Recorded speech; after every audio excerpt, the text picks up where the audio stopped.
Gonzaga is going to have to buck the trend to become the first undefeated NCAA champ since Indiana in 1976. But so far, the Bulldogs have lived up to the hype and then some. Last night, they put on a clinic against USC, advancing to the Final Four.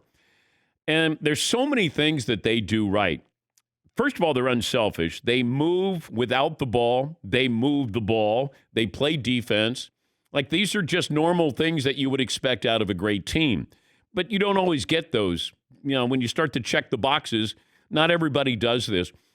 You see what Gonzaga does, and if you're old enough to remember Pete Carrill at Princeton, he had this motion offense. Yet they were usually undersized, outmanned when they would face better teams. But Pete Carrill was really a brilliant tactician, and it's movement, constantly moving, backdoor cuts. But you do that, and you have all of this talent. Princeton had to do that out of necessity, and they nearly upset Georgetown in the NCAA tournament. Gonzaga has a ton of talent, may have the number one pick in the draft. They're not a mid-major. They get talent. They get big names, and they should be viewed that way. But, I think that we used to look at them as that school, the small school, well-coached. But this is supposed to be their coronation here. This has been a long time in the making with what Mark Few has done. Butler nearly did this twice. Brad Stevens then moved on. Mark Few didn't leave. And there are a couple of times I remember interviewing him on the show in the last 20 years where, hey, you're up for that job. I thought he was going to take the UCLA job many, many years ago, but he stayed, and he's reaping the benefits of that. The last time to enter the tournament out without a loss, that was Kentucky back in 2015. That team had Karl Anthony Towns and Devin Booker. They didn't win the title. Lost to Frank Kaminsky and the Badgers in the Final Four.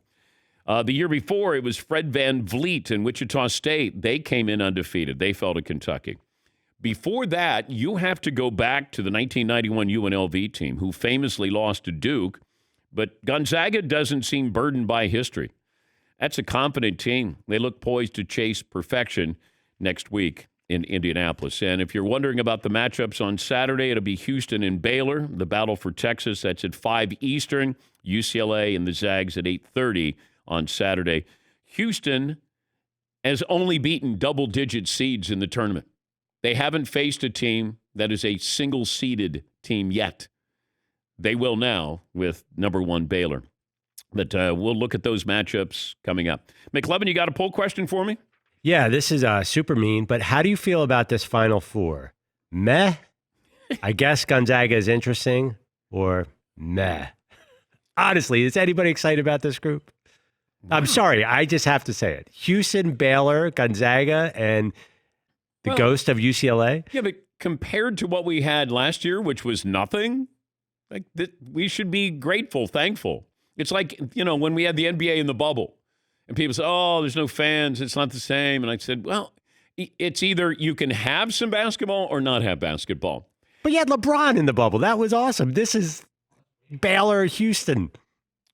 When you're hungry, do you go, I don't know if I want to eat. If there's only one restaurant, do you go, I don't know, I think I'd rather be hungry. This is history here. You may go, oh, I don't care about these teams, or they're not exciting teams. I do.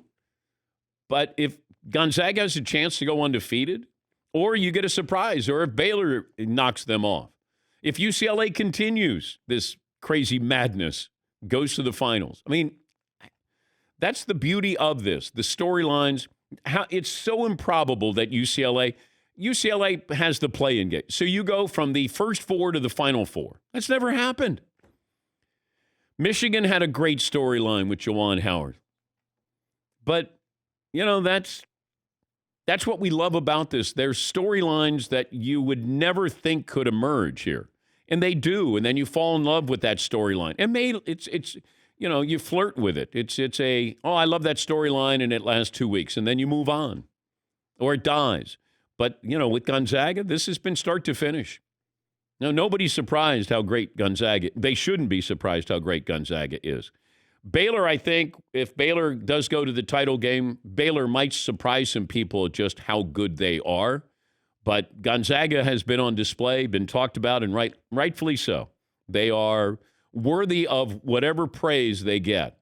Now, you're going to have people who are going to say, well, how would they have fared against this team, that team that won a national title, the Indiana team? Okay, I understand all of those things. We make these arguments, but that's what's fun about this. You can make your case.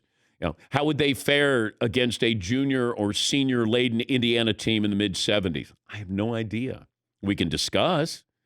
Would they have beaten Kareem Abdul-Jabbar in UCLA? We can discuss. I just enjoy what I see.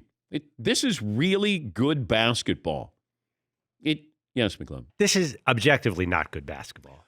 Gonzaga is really good basketball. Right, they are. Yes. The other teams are defense teams. I mean, UCLA Michigan was objectively, by any measurement, not well played basketball. No, it was not. No, and Michigan crumbled there in the last 2 minutes, the last 30 seconds. Why they're jacking up threes when you need a 2? Get to the hoop. You need 1. Get to the hoop. They didn't. Yeah, Paul.